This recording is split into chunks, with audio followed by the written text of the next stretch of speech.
Hello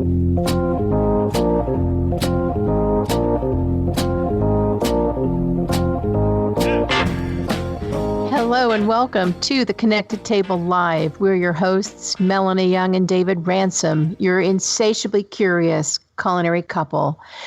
Each week, we bring you the dynamic people who are front and center and behind the scenes in wine, food, spirits, and hospitality around the world. We love taking you traveling through and with us on the air, since we're not traveling on the air in real life right now, thanks to COVID. We're not traveling in the air, we're traveling on the air. But people are telling us they love listening to this show because we're taking them places that they're dreaming of going and sharing information on wine and food that they can taste and have shipped to them as they safely shelter in place. And we're really excited about this show. This is February 10th, 2021, and we're still in the middle of a pandemic. February is traditionally Black History Month. Now, we love month celebrations, but we like to celebrate everybody who's making this industry fabulous 365 days a year. And boy, do we have a guest for you. Just an interesting fact, though, David. I learned as we were researching Black-owned wineries, pour is very powerful right now as more wine drinkers want to embrace diversity and support wineries owned by women, individuals of color, and people who are trying to start and pursue their dream and doing craft wines. And I have to tell you, this guest today embodies all of it. I had the pleasure of getting to know Theodora Lee when I recently organized and hosted for La Dame d'Escoffier, New York, a really powerful webinar called Breaking the Silence, Confronting Workplace Harassment in the hospitality industry. Theodora Lee is a litigation expert on the topic of employment law. And I can tell you, we would not want to face her in court, but we sure would like to sit down and have some wine with her. Her wines are amazing.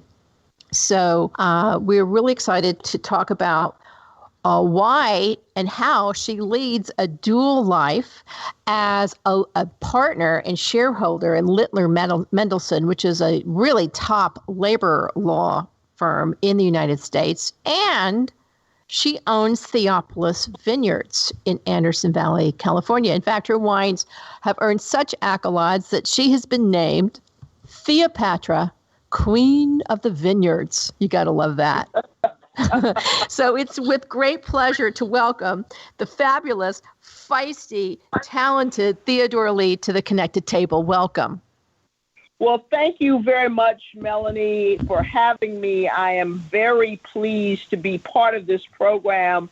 I was happy to meet you when we actually worked on the program for the webinar, La Dame's Breaking the Silence. So thank you for having me. Absolutely. You know, David, I love your background. You're a Texan, first of all. Nobody argues. Absolutely. Texas talk big and think big. What was your first introduction into wine?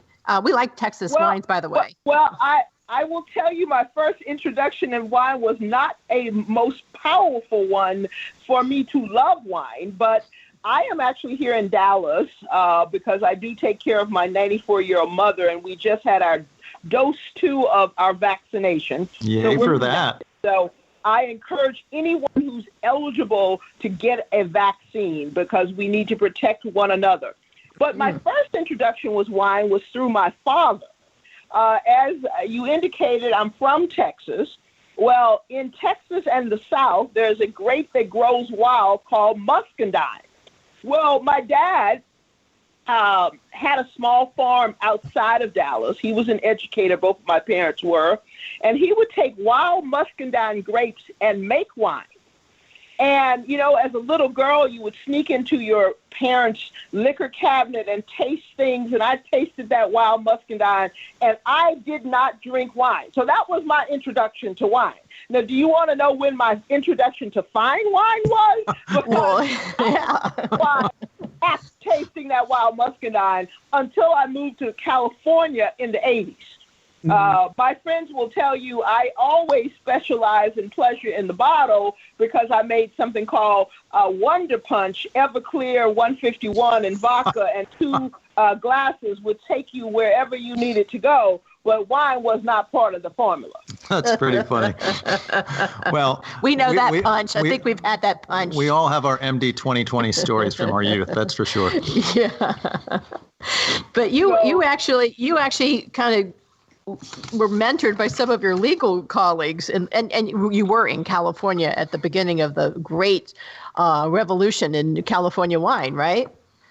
Absolutely. I moved to California in the 1980s, and fortunately, one of my law firm mentors, Barbara Diadoni and Pierre Diadoni, and he was a physicist, and they had a vineyard up in Hillsburg.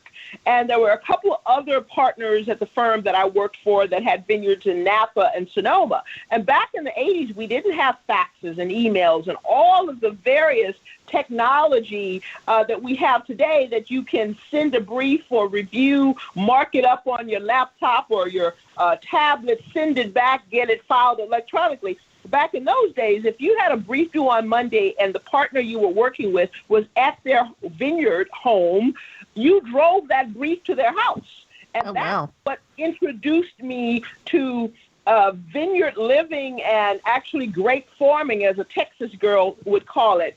And so Barbara and Pierre were my law firm. Well, Barbara was my law firm mentor and my wine mentor. So back in the 80s, when I would go there, they sometimes would invite me to stay for dinner and offer me wine. Well, you know, based on my experience as a child, I wasn't taking the wine.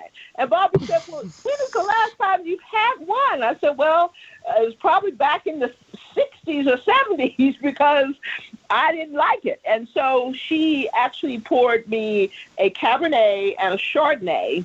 And Chardonnay, I kind of liked it. It was back in the day when we had the rich, buttery oak, full-body Chardonnays. And I fell in love with that Chardonnay. And that was my introduction to fine wine. And then spending time at their vineyard. I'm a country girl. I learned to drive a tractor at the age of 8 here in Texas. So Pierre would let me drive his tractor in through the vineyard. And so I was like, wow, this is what I want to do. I can practice law, have a vineyard, and go back to my Texas farming roots. Well, yeah, you looked pretty comfortable in the photo of you on a tractor. I gotta say, you look like a natural. So it's interesting that you were doing it. You were primed to go into the farming business from a young age, but you didn't really go into the wine business until much later after you'd established yourself as a lawyer. What inspired you to take the leap to buy the sheep farm, which is now Theopolis Vineyards? Well, like my parents were educators.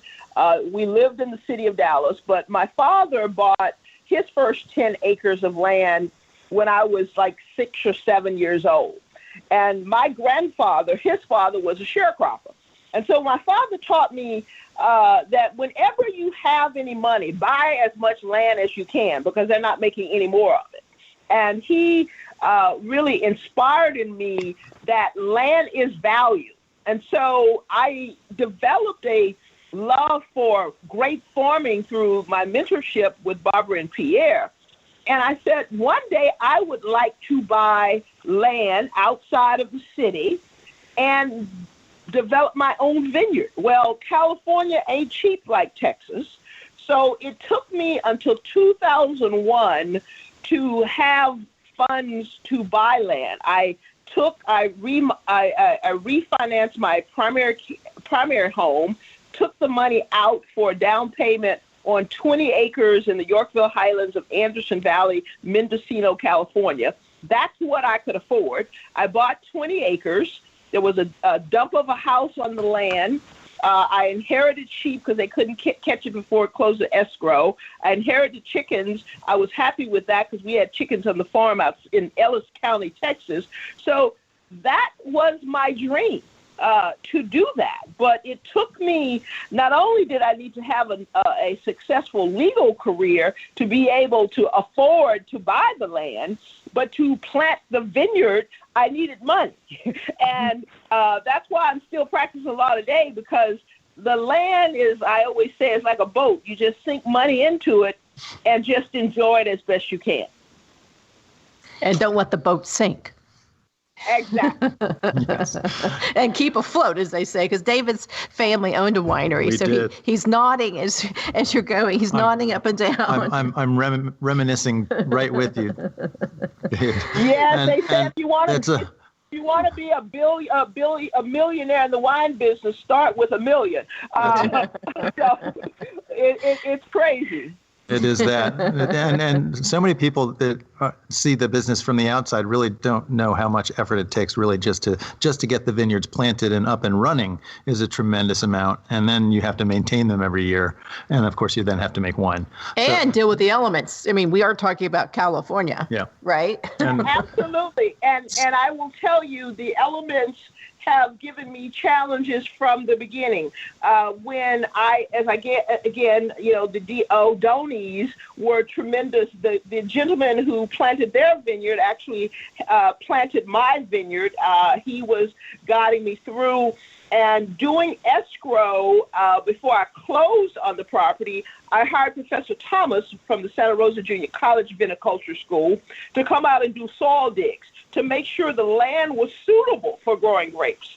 And they determined that we could grow grapes. And then after we actually closed on escrow, he and his son, who was at a nursery, came out and did further soil tests, environmental studies, because my property is surrounded by fir and redwoods, and to determine what grape would best grow at that site, because every grape has a preferred environment, sun patterns, soil amendments, light and cold and heat, and all of that goes in that. And I would tell you, I didn't even know what Petit Syrah was, but after all of the studies, that's what we determined to plant was Petit Syrah. And I am so glad I did that, because everybody that has touched the grapes that I grow at Theopolis Vineyards has made award-winning wine since the beginning. When I had my first harvest in 2006,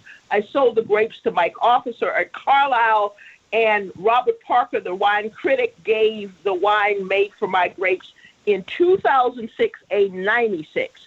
And everybody, including our own brand, has made award-winning 90-plus wines from our Petit Syrah grapes. We've never scored anything less than 91 on any of our produced wines.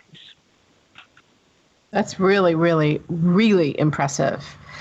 We do want to footnote that, while you were practicing law, you enrolled in viticulture classes at UC at Davis to get your viticulture training, right?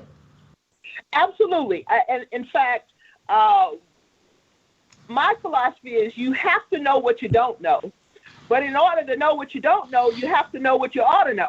And so I took courses at UC Davis. Fortunately, they have a number of courses where you can take every weekend for a year, the 4 seasons of growing grapes, because great wine starts in the vineyard. And so you can't make great wine unless the fruit is great. So learning how to understand those various 4 seasons was very important, because I never planned to actually be a winemaker. All I wanted to be was a gentle woman farmer on my tractor, growing the grapes, selling the grapes to award-winning wineries. And that's what I did from 2006 to 2012. But I took the 4 seasons of growing grapes. I also took managing a small vineyard, because those were the key courses to understand what I needed to know, and also let me know that I needed to have a vineyard manager, but I needed to manage that manager. And I put together a calendar every month of what needs to happen. Because I love being on the land, I am pruning. We prune in December. Most vineyards don't prune until January, February, but because we're surrounded by fir and redwoods, we prune in December, so we have bud break earlier in the spring, because we don't pick until late September, October, one year, even November. So I needed to take those courses in order to understand what we needed to do. And it took practice and time in order to learn to manage and farm our vineyard based on the fact that we are in a hot area, but it gets cool at night and it snows in the winter, and we are surrounded by fir and redwood, so we lose sun about 5 or 6 in the evening during growing season. Well, for our listeners who aren't quite sure about Mendocino, that's certainly the climate of it, and for location, it's just above Sonoma and Napa counties. So it's Anderson Valley north into Mendocino, which is where the Yorkville area is, and it's great. It's called Highlands. Yeah. There must be some elevation. Well, the best way to describe it, Yorkville Highlands is a part of the Anderson Valley. But the Yorkville Highlands are high elevations, whereas the Anderson Valley is the low valleys. Right. So when you leave Cloverdale, which is in Sonoma, and my property actually sits on the border of Sonoma and Mendocino. So I'm closer to the Alexander Valley.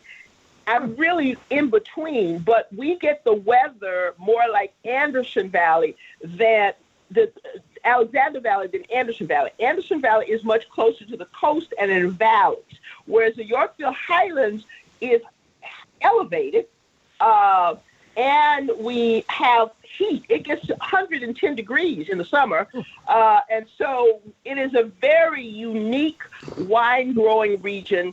I was part of the organization, the Yorkville Highlands Growers Association. I did the 501c6 for us, our association as a nonprofit. Part of the planning, I was the general counsel for years and years. And we're a small Appalachian AVA area, American Viniculture area. And Anderson Valley is its own AVA. And then we're also part of the Mendocino County. Well, I don't think I've only been to that area once. And when we get to go to California again, hopefully soon, we can't wait. It's a beautiful area from what I remember. My mom and I drove down there. And I don't know if you and I have, though, David. We went to Mendocino for a wedding. Oh, yeah. We went to a good friend's wedding. Yeah, but we'd love to go back. And let's talk about your wines. And you mentioned that you focus, your signature is your Petite Syrah, but we also tasted a pretty amazing Pinot Noir. Now, you tell me, was it the 2018 or the 2019 Pinot Noir? It's the 2018 Pinot Noir. Okay. Well, let me tell you my Pinot Noir story. Okay. I mean, this is radio, so you can't see, but I'm a pretty thick girl from Texas. I'm big and bold, and I like Petite Syrah. It's representative of who I am. It is a full body, and we can talk about that later. But I have never been a big fan of Pinot Noir, okay? But my 94-year-old mother, whose short-term memory is hell because of Alzheimer's, but her long-term memory is wonderful. She will tell you, I've been an entrepreneur all of my life. At the age of 6, I had a little red wagon going door to door selling newspapers. And so she said, I've always liked money and I was never afraid to work for it. But I hadn't planned to bottle a Pinot Noir, but someone in the business told me Pinot Noir was the #1 red grape in America, okay? Sold in America. And I'm like, my God, I'm missing out on the #1 red grape in America. And so I decided to bottle a Pinot Noir back with the 2014 vintage.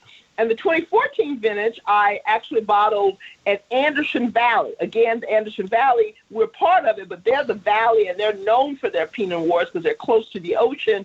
And I bottled a 2014 Anderson Valley Pinot Noir, unfined and unfiltered. You guys know what that means. That means nothing comes between the grape and the bottle other than the oak and the vat. And so it was a little cloudy. And so every time I did a tasting, I had to explain, this is the way they did it in the old country, and this is not pretty wine like you get out of the store. And so in 15, I bottled Yorkville Highlands Pinot, but I bottled it fine and filtered. And then because, those are still very different Pinot Noirs than some of your traditional Pinot Noirs that you get from the Willamette Valley or from France, because one of the key things about Pinot Noir that I did not like is the forest floor. And to me, that's just another way of saying dirt and minerality, okay? I just call it as I see it.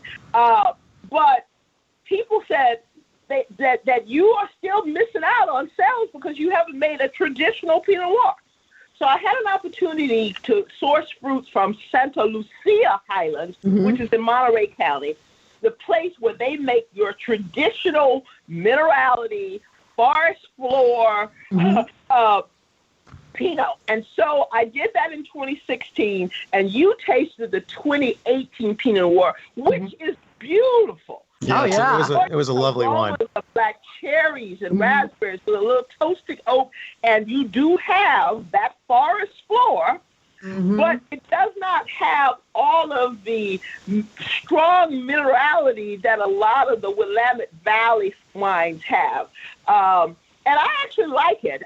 So I play around with Pinot Noir. So you will see me, the 2018, I went back to Santa Lucia Highlands. The 2019, I went back to the Yorkville Highlands. So I kind of go back and forth because, again, the entrepreneur in me wants to have a Pinot to fit everybody's taste buds. Well, we loved it, and because we've been tasting Pinot Noirs, because next week we have Andre Mack on our show. So he sent us his from Willamette Valley. So it was fun to do a side-by-side to show the differences. And I love the lushness of your Santa Lucia Pinot Noir. It was like a wow when we had it with salmon the other night. Really terrific wines. And just before we get into the Petit Syrah, your wines are distributed. Tell us about the distribution of Theopolis wines. I know you can shop online, but do you have national distribution? No, I do not have national distribution. I can ship throughout the United States, but again, I am a small producer. I still practice law full time. I have bottled approximately 800 cases a year. Andre Mack is a friend of mine, and he is the second largest African-American winery in the United States. He produces well over 10,000 cases a year. He is nationally distributed along with the McBride sisters. However, I will likely bottle 1,000 cases of wine between the end of 2000 and the end of 2020 and the end of 2021. And that is a 200 case increase for me. But I am purposeful in my distribution. If you've ever heard of the 3-tier distribution system, when you are a small producer, having a middleman really does prevent you from having the ability to earn a living. And so I try to tell consumers that it is best to buy direct from the small producer. When you get into the large volume, you can have distributions and you have enough volume to have a distributor. Now, I self-distribute in Illinois because I produce under 2,000 cases. I have a distributor here in Dallas and in Texas, and have it in some various high-end wine bars. I have a distributor in Massachusetts. But every time you have a distributor, you have to get licensed in that state. And I require that there be at least 50 case orders from a distributor before I renew a license. But I am able to ship through Vino Shipper to all states in the United States. And so if you go online to Theopolis, Theopolis, vineyards.com, you can purchase the wine and we ship. Indeed, right now, we have a Valentine's special going on through the 14th of this month that includes free shipping. It's for a 3-bottle pack. It includes our Theopolis Cuvée Blanc, which is a Chardonnay. It includes our first blend, which is a Cuvée Cerise, a combination of my Petit Syrah, Syrah, and Mourvedre. And it includes my 2018 96 points Petit Syrah. Which we have with us here. So we'd like to talk about those wines because we have them here. And just, we like to support small wineries that are very focused on craft, and buying direct is a great way to do it. And joining the wine club is an even better way to do it because you get all sorts of perks. And Theopolis does have a wine club. Yeah, so we want to make sure we know Theopolis Vineyards does have a wine club. So let's talk about your 96, you said 96 point 2018 Petit Syrah. Absolutely. Well, as I said, all of our petites have gotten 94, 95, 91 points. But the 2018 Petit Syrah was given 96 points by wine enthusiasts and cellar selection. I think it's going to be coming out in the March issue of the Wine Enthusiast magazine. I'm going to try to get to it because I understand there's an article about 9 women winemakers, and I'm included in that. And the 96 points should be included there too, and cellar selection. And I have to tell you, and I don't know the protocol, so I emailed the editor, and I said, is it, protocol appropriate to talk to you? I want to know how this wine got a 96. And he said, yeah, I can talk to you. And the reason that I did that is because I continue to sell my grapes to other wineries because I am a full-time lawyer and I want to be able to produce enough wine that I personally can sell. And, at some point, I will retire from law and maybe I can get to 5,000 cases or 10,000 cases. But right now, 2,000 cases a year is my goal. And so one of the gentlemen, Paul Gordon from Halcon Vineyards, another small boutique, he buys his Petit Syrah from me. And I'm very competitive. That's why I guess I'm a lawyer. And we pick the fruit at the same time. But his wines have always got 1 or 2 more points than mine. From the same vintage, he does a different thing. But he went to social media last year with the 2017 or 2016, I can't remember, and he got a 95. And he said that was the highest score wine enthusiasts had ever given to a Petit Syrah.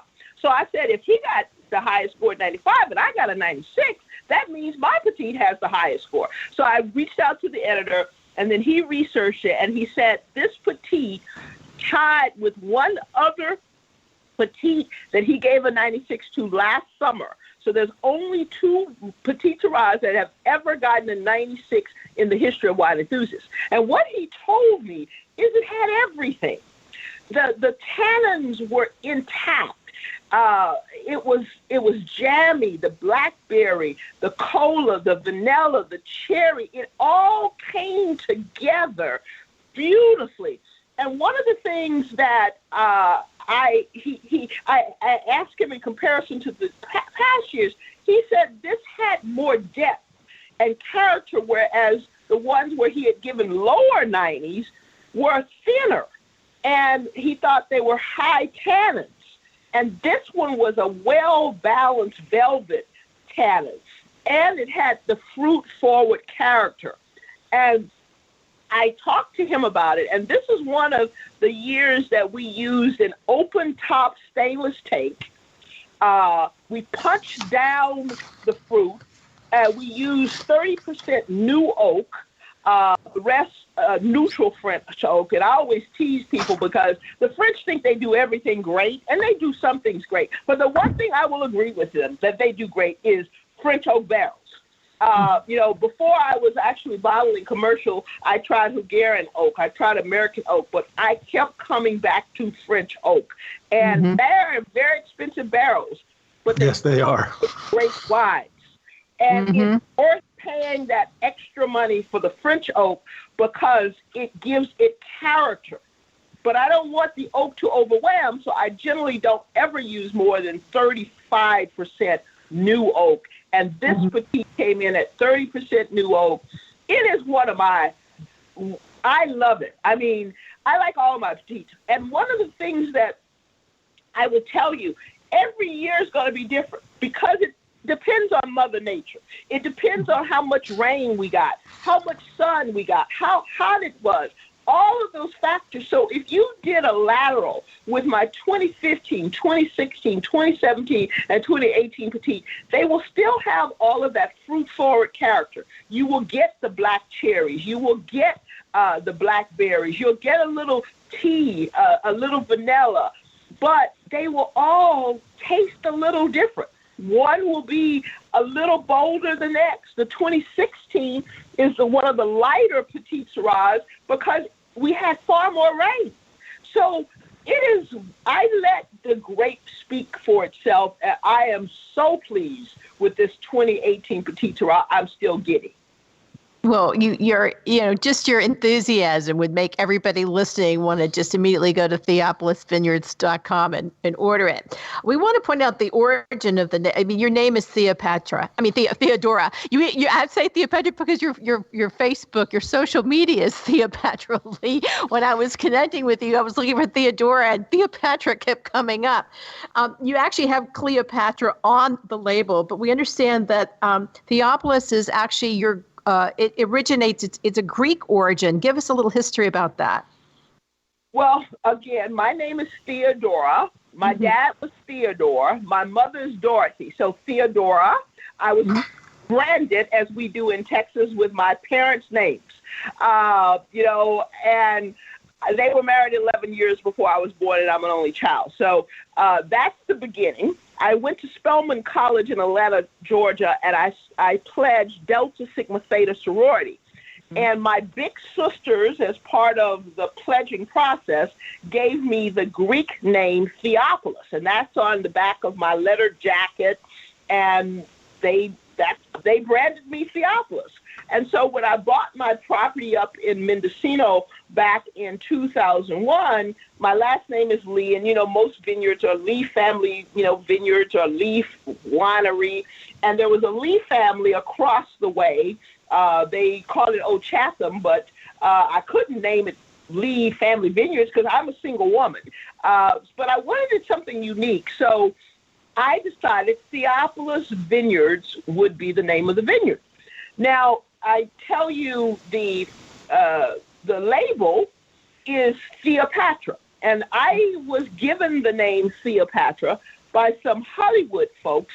Actually, I had a chance to entertain my childhood idol, Diane Carroll, who died a couple of years ago. She and her goddaughter, who was a producer, visited us up in the Yorkville Highlands. We took them around, did wine tasting, and we had this fabulous dinner at my neighbor's house, who actually is a graphic artist, who actually designed the label for my bottle. Before I was even planning to bottle wine, I'll have to tell you that story, we had this dinner, and they started calling me Theopatra, because everyone calls me Theo, T-H-E-O. I've been Miss Theo since junior high school. And so that was in 2011 or so. I was just selling grapes, not bottling wine. I would make some home brew for myself. And in 2012, I was forced to bottle wine. But I had until 2014 to raise the money for the labels, get a logo, and all of those things. And so he's a graphic artist, well-known, Jerry Reese. And I commissioned him to design the label. So, of course, they give you 3 options. He remembered from 2 years prior that they called me Theopatra, Queen of the Vineyards, and he offered me the label. Now, when he first offered me the label, it looked more like Cleopatra because she was thin and fit. And I said, Jerry, I know that's Cleopatra, but I'm Theopatra. I got some hips. And you need to go back and redesign it to put a little womanness in that picture. And he did, and came back with what we call Theopatra, the Queen of the Vineyard. And that is how we came up with the label to put on our bottles. Such a great story. I love the story about the story behind the label. It's always so much fun to share that. It really, really is. So how do you balance, I mean, you are a major player in law, in, labor law, which has a lot of issues, as we all know right now, especially during the pandemic. How do you find balance between the demands of being a partner in a law firm and an owner of a winery? Well, they have worked very well together. Lawyers love to drink, okay? And so, pre-COVID, I did a lot of in-house training. Part of what I love doing is going in and doing code of compliance training in the C-suite, doing harassment prevention training, doing wage and hour compliance training. So I would travel to my clients' locations from New York to Portland to Washington State, even to Puerto Rico, and give, training about how to comply with all of the laws. And so I would have a suitcase of clothing and 2 suitcases of wine. And I'm executive platinum on American because I fly over 100,000 miles United States alone.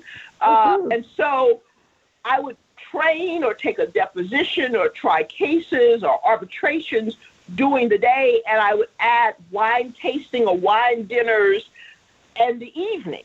And then I would always try to plan my programs on a Thursday or a Friday or a Monday, so I even had the weekend to do wine tasting.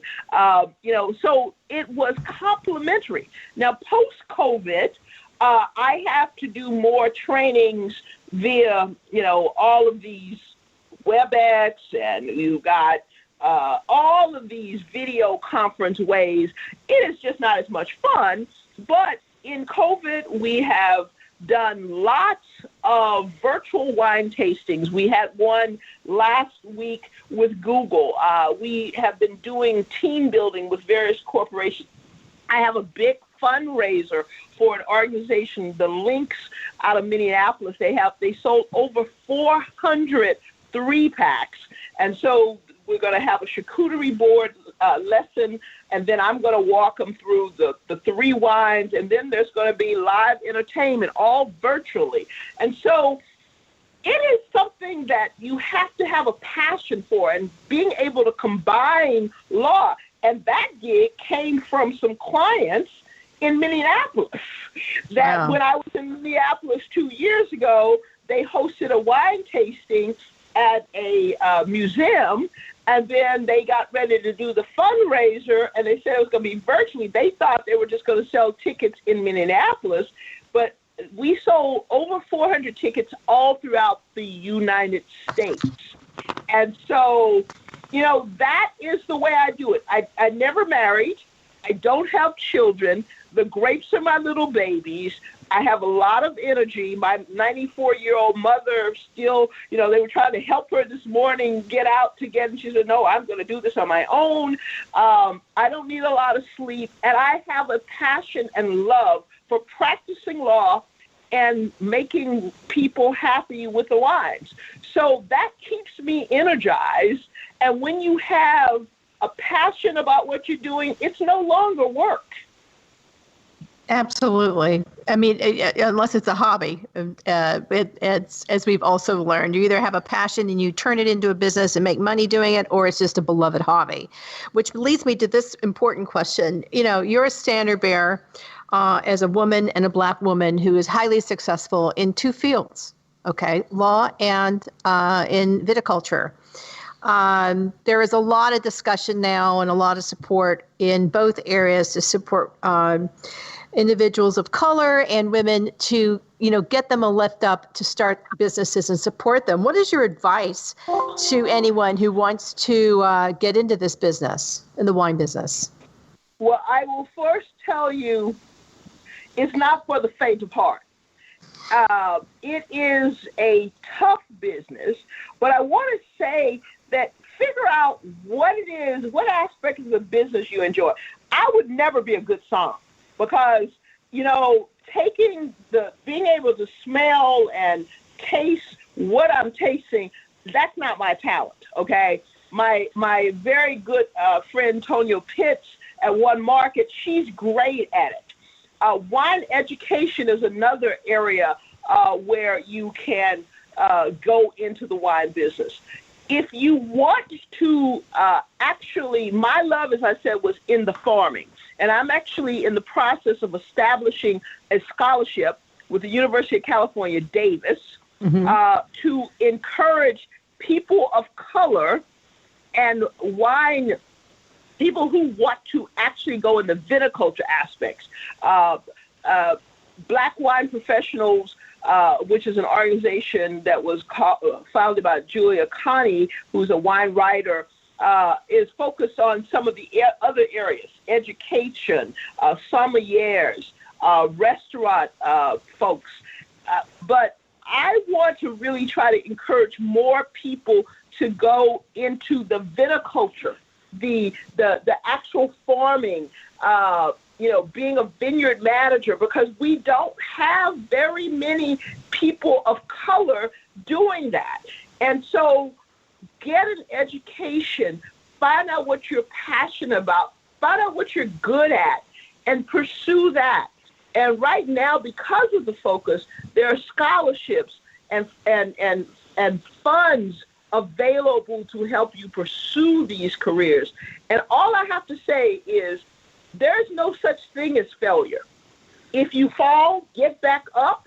In fact, the only spanking I almost got was when I was riding my father's horse while I had friends in junior high school riding the quarter horses. My father's horse, which was a thoroughbred, galloped over the fence line, and on the other side of the fence was concrete. So I jumped off. And I didn't want to get back on the horse. And he said, if you don't get back on that horse, you'll never ride again. And that makes you a quitter. Do not quit. Keep going. Keep going. If you get knocked down, trust me, I've had various challenges. When I first planted my Petite Syrah, I planted a little Zinfandel. And we had to field graft it over all the Petite Syrah because we had some challenges. Then, we had the problem in 2012 where I told you we were forced to bottle. I picked in 2012, and I picked at 22.5 bricks, which is the sugar level. I delivered those 8 tons of grapes to the then buyer. He rejected 8 tons of grapes because they didn't come in at the 24, 25 bricks level that the contract required. A lawyer got screwed by a contract. So I had 8 tons of grapes with no home. Now, I think I'm pretty good at selling stuff, but I can't sell 8 tons of grapes in 24 hours. And we only had 24 hours to determine what to do. So I had them crushed and to create juice, and then I had to decide whether to make wine or grape juice. And I found out how much it was going to cost to make the wine, which I couldn't afford because I just lost my shirt in the 2008 Great Recession, investing in real estate all over the country, and I was barely surviving. And so I ended up bartering, meaning trading services. So my neighbor agreed to make the wine, bottle half under his label, half under my label, so he could sell the wine and get paid. And I had a year and a half or 2 to save enough money to bottle and cap it. So, that was a challenge. But guess what? That 2012 Petite Syrah won gold at Sunset Magazine competition. Wow. Amazing story. I thank the winery who rejected the grapes. I always tease them. But for you guys, I wouldn't be selling Theopolis Vineyards. All I wanted was a vineyard designation. Now I have that on 2 other brands, and that helps promote Theopolis Vineyards because they're also making great wine from our grapes. Well, I was going to ask you about the forced was a big term. You just explained it. And it just goes to show you got to get back on that horse and keep going no matter how many times you get knocked down. And I have to say that to myself a lot. Trust me. as we keep going out there ourselves. And to everybody out there, no matter what you're doing in life, get back on the saddle. There are going to be a lot of no's and a lot of doors that may shut, but you got to just keep knocking it down. You really, really do, to keep going. It's been really so amazing to talk to you. We didn't really get into the law end because we were so busy talking about wine, but one last question, as someone who is in the business of fair treatment for both sides, what is the one thing you would like your message to be to people who are in the business and struggling right now with how to take care of their employees, take care of their business in the time of a pandemic? What would be your message to them trying to figure out what is fair, but how can I save my business at the same time?